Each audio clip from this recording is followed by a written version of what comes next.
नमस्कार, टीवी 100 में आपका बहुत-बहुत स्वागत है। मैं हूं कुलीन गुप्ता और आज हमारे साथ मौजूद हैं प्रोफेसर विपिन कुमार अग्रवाल, प्रिंसिपल हैं औरबिंदो कॉलेज दिल्ली के। साहब टीवी 100 में बहुत-बहुत आपका स्वागत है। धन्यवाद आपका। टीवी 100 के सभी दर्शकों को मेरा बहुत-बहुत नमस्कार। सर, सबसे पहले हम जानना चाहेंगे कैसे आए एजुकेशन के फील्ड में? कहाँ से शुरुआत हुई और कैसे आए एजुकेशन के फील्ड में? देखिए, अगर ईमानदारी से मैं बात करूँ तो जो एक मध्यम वर्ग का परिवार का बच्चा होता है, उसको अपना गोल बहुत क्लियर नहीं होता है जब वो स्कूल में होता है। तो स्कूल के बाद जब कॉलेज में जाता है तो कॉलेज में कुछ मित्रों से बात करते हैं और उन मित्रों से बात करके लगता है कि जैसे बीकॉम कर लिया, तो फिर बीकॉम करने के बाद सीए की तरफ गए, लेकिन वहाँ भी कुछ अच्छा सा नहीं लगा। तो साथ-साथ हमें मित्रों ने बताया कि कोई एमकॉम दिल्ली यूनिवर्सिटी से बहुत अच्छा होता है, बहुत अच्छा कोर्स है दिल्ली यूनिवर्सिटी का, तो एमकॉम में एडमिशन ले लिया।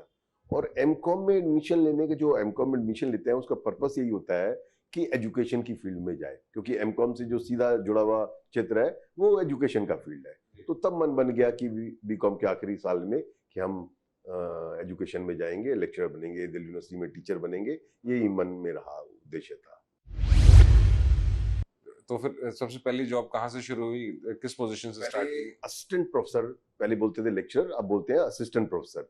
तो मेरे को सबसे पहली नौकरी मिली देशबंधु कॉलेज में। और देशबंधु कॉलेज में तब हमारे यहाँ ज्यादातर एजुकेशन फील्ड में यूनिवर्सिटी ऑफ दिल्ली में पहले टेम्पररी जॉब मिलती है। जब आप एमकॉम करके निकलते हैं या एमफिल करके निकलते हैं तो अलग अलग सब्जेक्ट्स की डिमांड सप्लाई की बात है। जैसे साइंसेज में पीएचडी करने के बाद ही पहली जॉब मिल पाती है ज्यादातर विद्यार्थियों को, लेकिन हमारे कॉमर्स की फील्ड में एमकॉम करने के बाद ही आपको एक टेम्पररी जॉब मिल जाती है।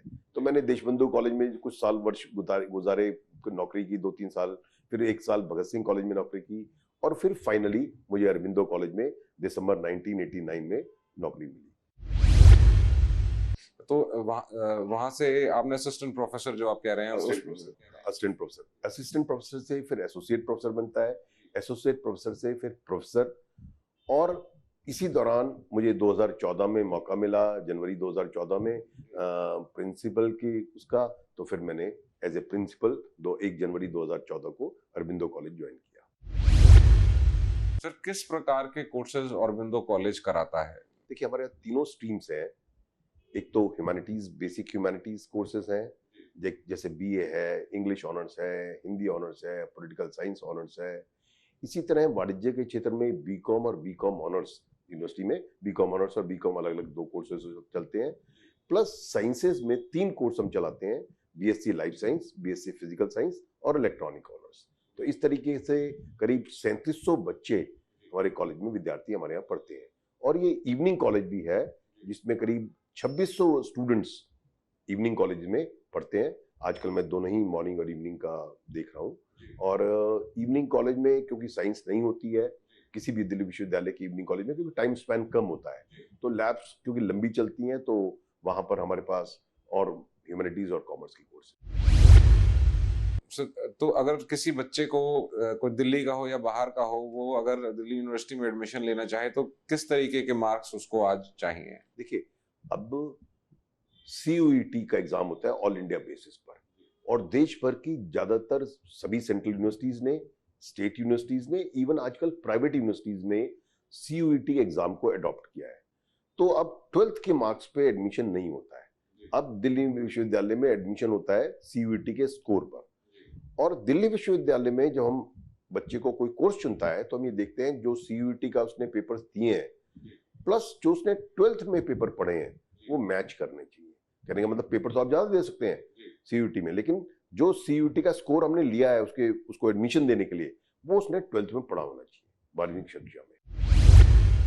तो इसका मतलब 12वीं के मार्क्स भी देखे जाते हैं और सीयूईटी के मार्क्स उसी स्थिति में देखे जाते हैं जब सपोजिंग सीयूईटी का स्कोर आपका और मेरा बराबर है, एग्जैक्टली सेम है, तो फिर हम 12th क्लास के मार्क्स देखते हैं। तो सपोजिंग कोई आदमी 12वीं नहीं करता, सीधा सीयूईटी का एग्जाम दे देता? नहीं, 12th तो एक मिनिमम क्वालिफिकेशन है, ग्रेजुएशन 12th में, और वो सब्जेक्ट में जिसमें सीयूईटी का एग्जाम दिया है उसमें 12th क्लास में वो सब्जेक्ट बच्चा पास होना चाहिए, वो सब्जेक्ट में। जैसे मान मैंने सीयूईटी का एग्जाम दिया इंग्लिश में, हिंदी में, पॉलिटिकल साइंस में, हिस्ट्री में, तो इन सब्जेक्ट्स में मेरे को 12th में पढ़ा होना चाहिए। अगर मैंने सीयूईटी के अपना स्कोर लिया है, क्योंकि 9 सब्जेक्ट्स में सीयूईटी दी जा सकती है, एक बच्चा 9 सब्जेक्ट्स तक में सीयूईटी कर सकता है। तो उनमें से वो जो सब्जेक्ट मेरे एडमिशन के लिए ले रहा हूं मैं, वो 12th क्लास में पढ़े होने चाहिए।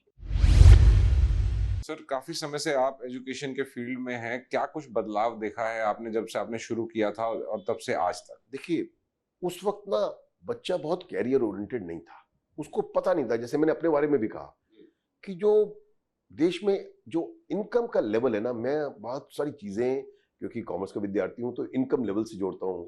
बहुत सारी चीजें, जैसे जैसे इनकम लेवल बढ़ता है तो लोगों में अवेयरनेस बढ़ती है, जानकारी बढ़ती है, उसके साधन बढ़ते हैं। तो उस वक्त का जो बच्चा 90s का था, उसको बहुत अपने कैरियर के बारे में पता नहीं था, उसको करना क्या है। और देश में जॉब अपॉर्चुनिटीज भी बहुत लिमिटेड थी। मतलब कॉमर्स का मतलब है बच्चे को बस यही पता था, कंपनी सेक्रेटरी बन जाऊंगा, चार्टर्ड अकाउंटेंट बन जाऊंगा, कॉस्ट अकाउंटिंग कर लूंगा या एमबीए कर लूंगा। आज एक बच्चे के सामने कॉमर्स का कोर्स करके भी 50 डिफरेंट जॉब अपॉर्चुनिटीज और कोर्सेज अवेलेबल हैं, स्पेशलाइज्ड कोर्सेज अवेलेबल हैं, जो वो करके बहुत जीवन में तरक्की कर सकता है। तो उस वक्त का बच्चा ना, मेहनती तो बहुत था, लेकिन उतना शार्प उसको दुनिया में क्या हो रहा है, अंतरराष्ट्रीय स्तर पर क्या हो रहा है, वो सब नॉलेज नहीं होती थी। बहुत आर्टिकल्स नहीं पढ़ता था। आज का बच्चा जब क्लास में आता है, बहुत स्मार्ट है, वो आर्टिकल पढ़ के आता है, वो चाहे सोशल मीडिया के थ्रू ही उसको बहुत सारी नॉलेज है। आज डिजिटाइजेशन के वर्ल्ड में उसको नेट पे सब कुछ वो मोबाइल में पढ़ रहा है, अखबार नहीं पढ़ रहा है, मोबाइल में पढ़ रहा है, और उसको अंतरराष्ट्रीय स्तर पे तो उसका जो नॉलेज का जो बेस है बहुत बढ़ गया है, और वो ज्यादा जागरूक है अपने कैरियर के प्रति, समाज के प्रति ज्यादा जागरूक है। सर, हम एक आखिरी सवाल आपसे पूछना चाहूंगा कि आजकल के बच्चों को एजुकेशन में क्या तैयारियां करनी चाहिए, किस प्रकार के टूल, जैसे आपने कंप्यूटर की भी बात की, इंटरनेट की भी बात की, तो किस प्रकार के टूल्स का इस्तेमाल करना चाहिए, क्या बच्चे को अपनी दिनचर्या रखनी चाहिए पढ़ने के टुवर्ड्स, ताकि वो अच्छे मार्क्स पा सके और कॉलेजेस में एडमिशन ले सके? देखिए, एक तो ना मेरे को मानना है, जो सोशल मीडिया है, जो व्हाट्सएप की दुनिया है और जो इस तरह की दुनिया है, इससे थोड़ा परहेज करना चाहिए, थोड़ा सा। मैं नहीं कह रहा ये सब जरूरी नहीं है, ये सब जरूरी है बच्चे के लिए, लेकिन जो बहुत सारा एक मेनिया होता जा रहा है, उससे बचना चाहिए और अपने कैरियर की तरफ फोकस करना चाहिए। और जो जॉब ओरिएंटेड कोर्सेज हैं, जैसे मान लिया, जैसे हमारे कॉलेजों में जो हम कोर्स कराते हैं, बीकॉम ऑनर्स करा रहे हैं मान लिया, या बीएससी लाइफ साइंस कर रहा है बच्चा, इलेक्ट्रॉनिक ऑनर्स कर रहा है, इंग्लिश ऑनर्स कर रहा है, तो उसको अपने उस पढ़ाई के साथ साथ अपनी स्किल्स पर काम करना चाहिए। कुछ ऐसे क्षेत्र में दक्षता ले ले, जैसे इंग्लिश ऑनर्स है, आप ही मीडिया के क्षेत्र के लोग हैं, तो मीडिया में कुछ 2-3 महीने घंटे ट्रेनिंग करे, वीकेंड्स पे ट्रेनिंग करे, ताकि जब वो ग्रेजुएशन करके निकले तो वो मार्केट के लिए, बाजार के लिए, देश के लिए, समाज के लिए यूजफुल हो, है ना। क्योंकि जब इंडस्ट्री में, हम इंडस्ट्री के लोगों से, एचआर मैनेजर से बात करते हैं, बहुत सारे एचआर मैनेजर्स कहते हैं कि भाई बच्चे एम्प्लॉयबल नहीं है, हम तो जॉब देख, हम तो बच्चे टैलेंट सर्च कर रहे हैं, बट नहीं है। क्यों नहीं है? क्योंकि उन्होंने अपनी स्किल्स पर काम नहीं किया। तो शिक्षा की जो नेशनल एजुकेशन पॉलिसी है, उसमें भी काफी बदलाव आया है। अब लास्ट ईयर से हमने दिल्ली विश्वविद्यालय ने भी नेशनल एजुकेशन पॉलिसी को अडॉप्ट किया है। उसमें फोकस स्किल्स पे ही है कि बच्चा सिर्फ जो सब्जेक्ट पढ़ रहा है वही नहीं, और मल्टी डिसिप्लिनरी अप्रोच। जैसे जो पॉलिटिकल साइंस ऑनर्स का बच्चा है, तो वो सिर्फ पॉलिटिकल साइंस नहीं, अगर उसका इंटरेस्ट फाइनेंस की फील्ड में है तो वो स्किल में एक पेपर ले, फाइनेंस फॉर ऑल। उसका इलेक्ट्रॉनिक में इंटरेस्ट है तो इलेक्ट्रॉनिक से रिलेटेड स्किल्स में चॉइस ले। तो अब मल्टी डिसिप्लिनरी एजुकेशन पे फोकस है, ताकि बच्चा अपने स्किल्स को फोकस कर सके। सर, टीवी ऑनर से बात करने के लिए आपका बहुत बहुत धन्यवाद। बहुत बहुत धन्यवाद आपके सभी दर्शकों को, और आपको बहुत बहुत यहाँ मुझे बुलाने के लिए धन्यवाद।